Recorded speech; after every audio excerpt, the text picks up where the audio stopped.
Hello there guys, welcome back. FMU here, and this is a brand new episode of Grassroots to Greatness. We've been doing all right, but we've had a few slip-ups in the past few weeks, so why don't you take a little look. We went back into league action at Mallorca and we beat them by 2-1. Ode-God with 2 more goals to add to his tally this season. Been in fantastic form and he ran that match completely. Legia were beaten 3-1 in the second game against them in the Champions League group stage. Ode-God, Danilo and Mbolo with the goals. Absolutely dominated them from start to finish. Was surprised when they got their goal because they didn't look like they would even bother us in front of goal, but they took it well. Fair play to them. Then came Celta Vigo, and we hit a great number 8 past them.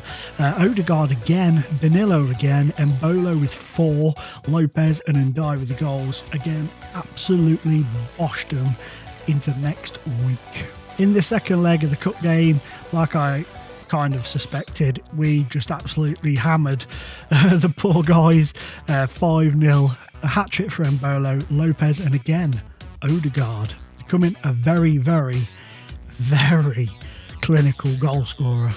We then very disappointingly lost away at Barcelona.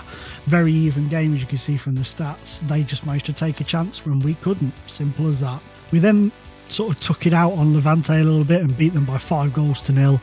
Kovacic with a goal, a Danilo hat-trick, and no surprises, Ode-God scored yet again. Fully dominant performance. The scoreline, fair. The scoreline just says it all. Then, in the 5th round first leg of the cup, we beat Barcelona at home 1-0. Jose Botello with the goal. Relatively close game, but we did deserve to win on that occasion.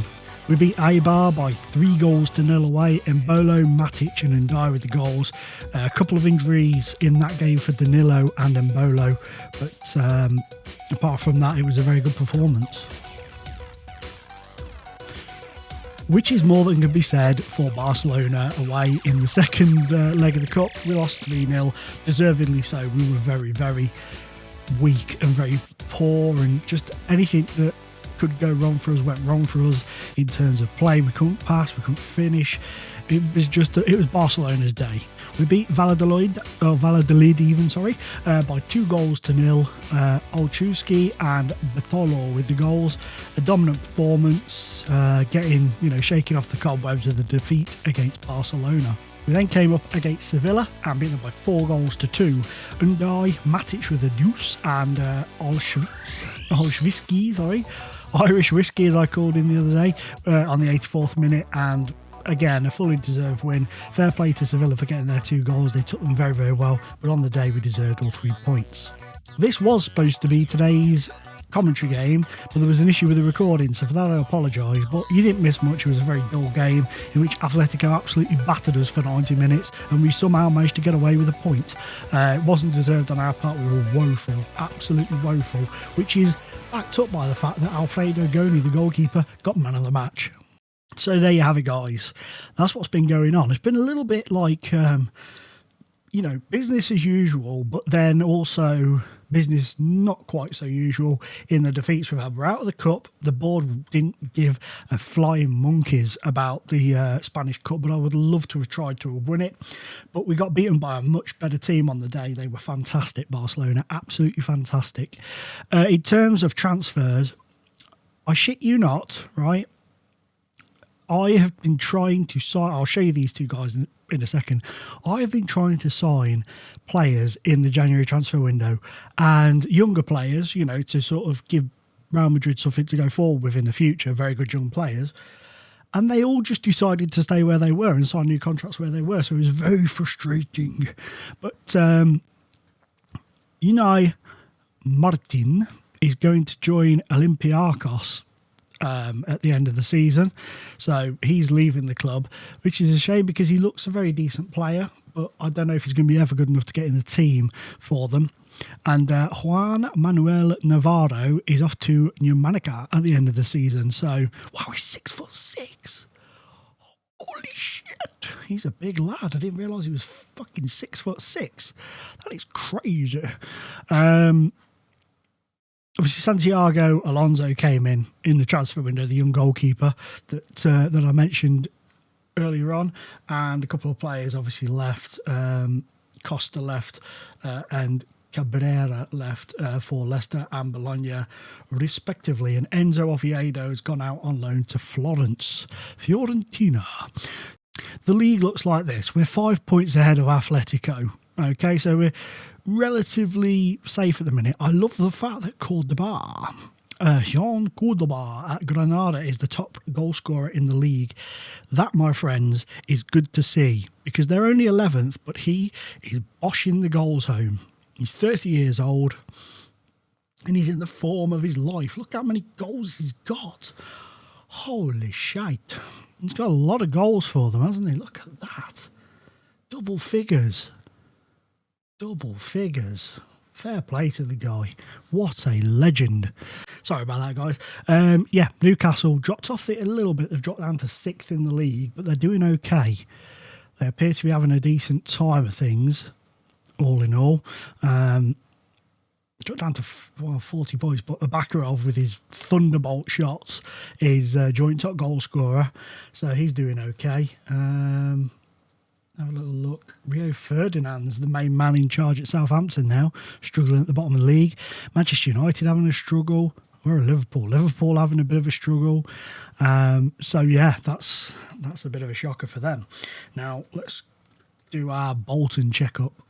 They're still 19th, so they're still in the bottom 3. But I believe, I believe they've kind of made up quite a bit of ground on the teams around them. I remember right. Have a look. Yeah, they've moved out of the drop zone. They're 3 points clear, so Bolton could possibly stay up this season. It could be possible, but we'll have to wait and see on that front, I guess. So obviously today we've got Villarreal, and it's going to be a difficult game. We're without Embolo and Danilo. And what I've been doing is I've been sort of bringing players up from the youth team to fill in gaps and stuff. Not really using them much, but just bringing them in and you know, keeping them in and around the team and stuff, and or you know, all that jazz to try and get them to kick on with their career and really move into the next level with us, if you know what I mean, of really pushing into the first team. Do we go with you there? No, I'm going to put Matic in. I know he's not really very good in that position, but I'm going to play him there because he's a bit of a threat going forwards, in all fairness. He is a threat. Did I remember to turn goals on? I did. I remembered. So, a little bit of we're a little bit weakened, but still a very, very good side. And Villarreal are obviously a decent prospect. When coming up against them, they're obviously going to give us a good going at it. They are currently 12th in the league, so they're not having the greatest of seasons, but they are always a difficult team, I find, in Football Manager to come up against.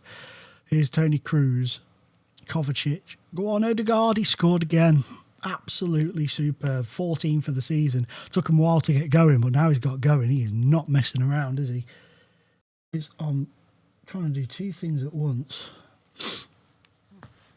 But yeah, it's all right there. I had the football on my iPad and it's just froze.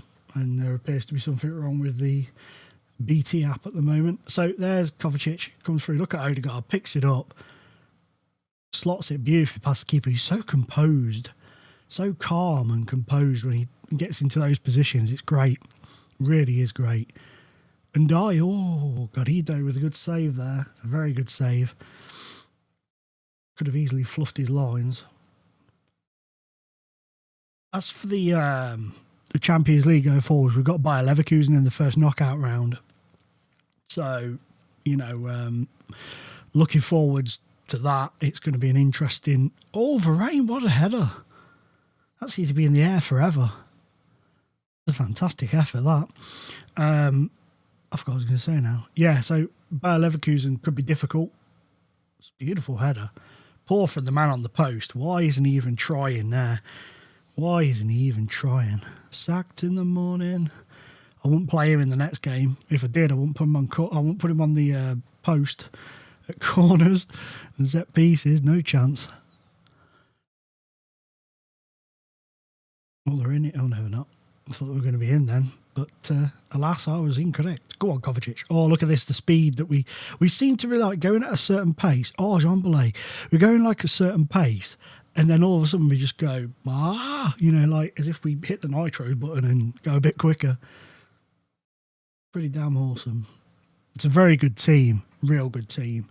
But it's just not me. You guys know me. You guys who've been following me. I was FM Scrapbook referred to me as a Football Manager YouTube veteran today, which I was like, oh, that's pretty awesome. It's pretty awesome. I was like one of the first guys around at the time. I just never had the time to put the effort in that everybody else did. So that's why everybody else is a lot bigger than me. Plus I'm crap. But anyway, apart from that, it was really cool to hear that. But you guys who have been with me since like the beginnings will know I'm one of these guys who loves the challenge of coming up from the bottom.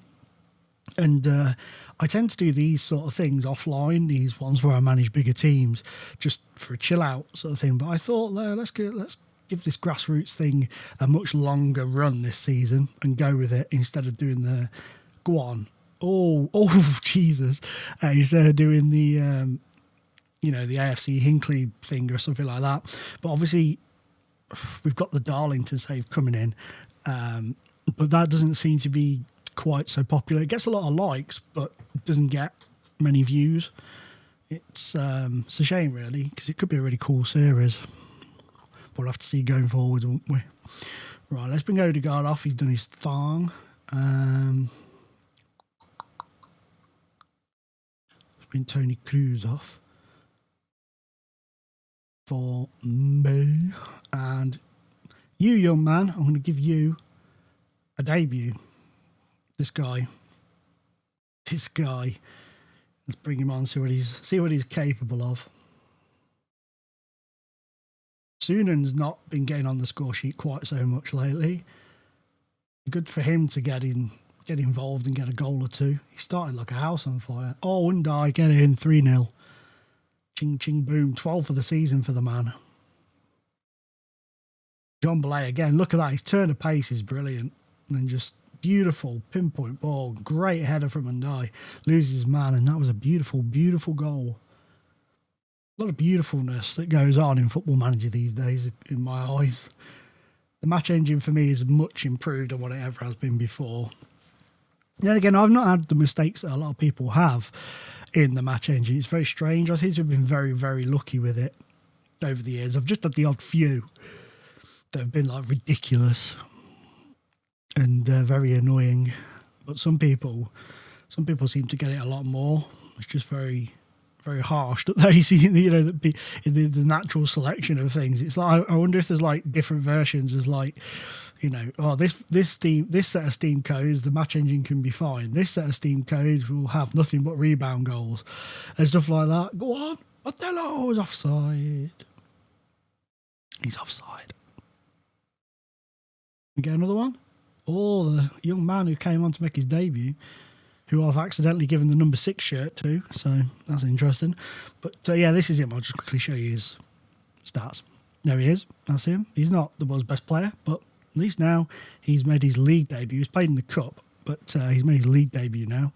So fair play to him. Let's hit that bad boy and get on with things. So Garrido, the keeper, he got man of the match. He got man of the match, I think, when we played them last time. I swear he did. Or is it just because he's their key player? Maybe. I don't know. But anyway, guys, how many is that up to now? Just City. Of course, yes, we lost to Barca, didn't we? I want to call it a episode there. Thank you for watching. If you're still enjoying the series, just remember to hit that like button if you wouldn't mind. I would really appreciate it. And as always, guys, it's been a pleasure being in your face. Bye-bye.